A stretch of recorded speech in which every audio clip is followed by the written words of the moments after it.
Are you a person who is struggling in saving? Nahihirapan ka mag-ipon. Lumalaki nga yung sweldo mo pero wala kang naitatabi. Kasi tumataas din yung lifestyle mo, bibili ka ng kape, travel dyan, walang masama doon. Pero gusto mo, pag kumikita ka, meron kayong naitatabi para sa mga bills mo and also natatabi para sa future. Panoorin mo yung video na ito.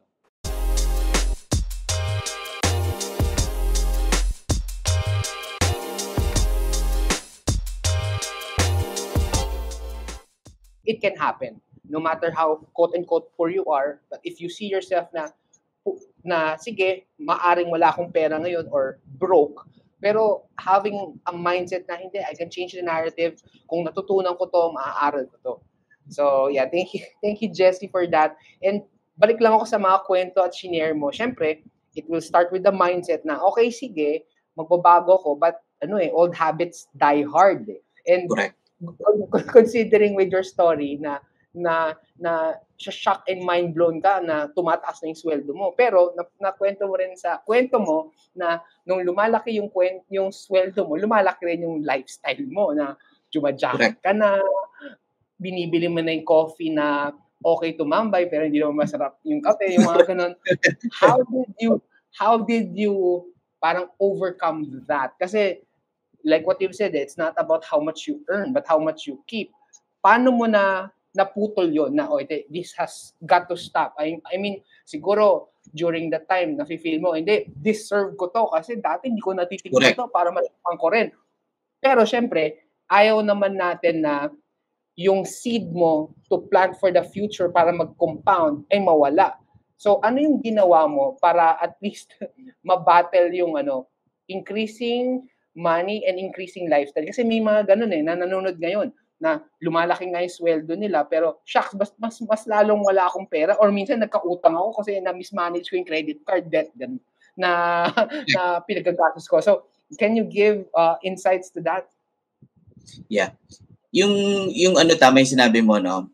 Every time na tumataas yung income, it's like para natural sumasabay yung expenses, no? And that happened to me for several years, no? May nagsabi sa akin, yung sa financial mentor na, sabi niya, you have to be comfortable with money. Sabi niya, at hindi ko yung naiintindihan. For the longest time, I don't understand paano ko maging komportable sa pera. Anong ibig sabihin nun? No? Ang ibig sabihin lang pala niyan, sabi niya, kapag may pera ka, wag kang ano ba sa Tagalog? Huwag kang magmadali na ilabas mo siya sa bulsa or gastusin mo. No? If you can have that discipline na hayaan mo lang siya naka-stage sa bulsa mo. No? Nananalo ka na doon sa bagay. Sabi niya, and then I realized, when I was when we were struggling, since sanay kami na sakto lang or sometimes madalas kulang pa nga. So lahat ng pumapasok na pera, the cash inflow that we get, automatic lalabas yan sa bulsa. No? Walang 5 minutes labas yan. Bayad ng kuryente, bayad ng tubig, bayad ng grocery, etc. No? Bayad ng school. So labas-pasok lang siya. No?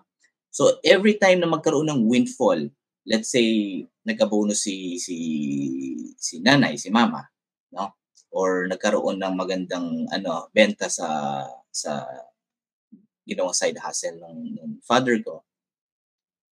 Hindi namin yun hindi ko naalala na nagtabi kami. So binili pa rin namin yon because we feel na yun nga deserve yun kasi it's a triumph, it's a win.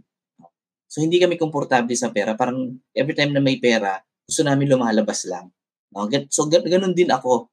Every time na may bonuses, every time may windfall, parang allergic ako sa pera, linalabas ko. So sabi ng doon ko lang na-realize nung sabi ng mentor na you have to be comfortable with money. And one strategy na talagang nagbago, no, at 360, nagbago yung mindset and pananaw ko and even my behavior towards money is when I deployed yung and adopted yung spending plan na tinuro niya. You might be familiar with this with the jar system or envelope system, no? But siya nga, tawag niya ng spending plan, no? Tawag niya budget plan. Change ko lang with a spending plan because parang sa akin noon, pag sinabi ng budget, parang restrictive yung dating. So, planuhin lang kung gaano mo gagastusin yung pera ang pumasok sa'yo. So, when I started that, ang ginawa ko, I divided my regular income, whatever income, no? I mean, coming from the side hustle, coming from my active job, no? Whether it's 1,000, whether it's 100,000, dinidivide ko yan into 6 items. No? My first item would always go to necessities. No? And linilimit ko, binabudget ko yan, ang aking necessity expense should not go beyond 60% of my income. So, ang target ko lagi dyan is 65%. Tapos, ang ceiling ko is 60%. So, that's my first allocation. My second allocation is my feel-good fund. Ang tawag niya nung mentor ko, play account. No? Pero ako, change ko lang yung feel-good fund. So, this is my indulgence fund. No? I use this pambili ng kapeng mahal, pambili ng jacket, pang shopping. So, the rest, yung pangatlo ko, is it goes to my investment fund. Okay, this is for my future. So my investment, whether I pull it towards the business, I invest in stocks, in mutual funds, dito yung pupunta. No? My fourth allocation is I have a premium expense fund. Ano yung premium expense fund? These are the big ticket items that I'd like. Nung binata ako, I'd like to travel. So I spend money on traveling. No? Na-experience ko yung pumunta ng Boracay, ginastos lahat yung pera, no, lahat ng sweldo, pagbalik ng Manila, parang gusto mo nang hilain, no? Hinihila ko na yung susunod na sweldo kasi pagbalik, no, puros pansit ka doon na kinakain ko, no? Kasi wala nang natira sa sweldo. So, that's my other allocation. Pinag-iipunan lang yung big ticket items, no? Gusto kong mag-travel, let's say, and budget is 50,000. Instead of blowing 50,000 from my salary, iniipon ko yan every month. No? Then my other allocation is my my fifth allocation is my education fund. I want to make sure I have to put something out of my income towards my education. So I could regularly increase my competency and my skill set. One thing that I realize, if you really do not have money to start a business, make yourself valuable. And the only way that you can make yourself valuable is if you could provide something of value to people. So people will always pay you as long as you can provide value, regardless of the product, regardless of the service. Kung wala kang produkto, wala kang puhunan pagbuo ng produkto, maging produkto mo yung sarili mo. No? Your skills, what can you offer? What problems, anong problema ng ibang tao that your skills can solve? No? So that's a good start. No? Kaya lagi akong merong allocation sa education fund. I use this to buy books, to attend seminars, continuously hanggang ngayon. No? Tawag na nga sa akin seminarista, no? Kasi attend ng mga seminars. Kaya lahat na halos ng mga seminars na attendan ko na. So I'd like to think that the only commodity na hindi subject sa inflation that will never undergo depletion is knowledge. So that's why you really have to invest in yourself. And lastly, the last allocation, yung pang-anim, which is equally important, is yung gift fund. Yung isa sa mga kliyente ko when I was doing the consultancy, she coined this. Sabi niya, BIR pala yan. Sabi niya, anong BIR? Sabi ko, Bureau of Inay and Itay Revenue daw. No? Kasi yung gift fund, you can use it pambigay mo sa magulang, pambigay mo sa kapatid, every time na may hihiram sa'yo, that is the only amount that you can give. Pan-tithes mo, pan-donate mo. No? There's always beauty in giving. It's something that it's very difficult to explain, but it's something very beautiful and amazing whenever you give. May nakapagsabi sa akin dati, no, sabi niya, during the seminars that I did, sabi niya, yes, ako naman, lagi ako nagbibigay. Lagi akong bibigay sa simbahan, lagi akong tumutulong sa kapwa, pero bakit mahirap pa rin ako? Bakit? Parang wala naman lumilitaw na kapalit. So sabi ko, when you do that, it's no longer giving. It's already measuring. So stick with giving, not measuring. So those are my 6 allocations.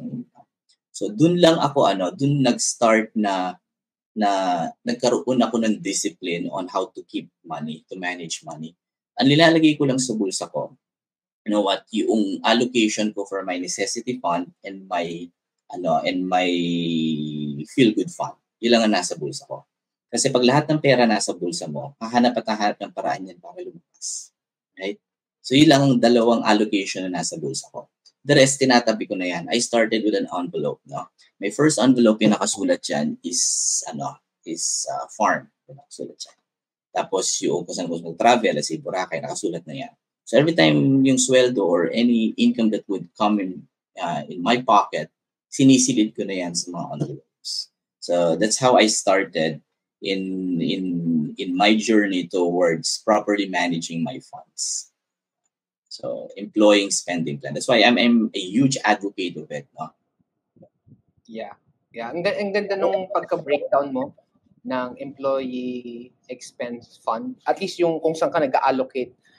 Ang saya ng ng feel good fund eh. Syempre, the money is not just to prepare for the future, which is important, but also for you to enjoy life now and to be a blessing to the people around you and to also, kumbaga, to reap also the benefits of your labor. Hindi naman yung puro parang nag-deprive ka na sa sarili mo tapos siguro pagtanda mo hindi mo na ma-enjoy yung kayamanan mo. You can enjoy now but not compromising the future. You mentioned kasi so it's really important to have a budget or whatever it's called by different financial experts. Basta yung importante, we put a name to every peso. In short, bago pa lang dumating, alam mo na kung saan papuntin pera. Kasi kung hindi mo siya i-allocate at nasa isang ATM account ng shop, pagkita mo, yan, laki, ang dami kong pera, pwedeng gastos. Pero pagka dinistribute mo na, ay, teka, parang kulang pa yata. Kailangan ko pa yata mag-side hustle. So, it's really important that you put a name to every peso. When you are sharing that, okay, sige, Jessie, parang ang galing. Sige, naka-distribute yung finances. Pero siguro to some people who are watching, okay, sige, ang ganda ng importansya ng pag-allocate ng funds, kung saan gagastusin. Pero it's another thing to how can I put money to those funds? Ano yung naging strategy mo para mapalaki yung funds mo? Kasi it's one thing to budget, it's one thing to put money in that budget. So, anong mga naging technique mo or tips para mapalaki yung income or mas nakapag-save ka ba? Or ano yung naging kwento mo doon?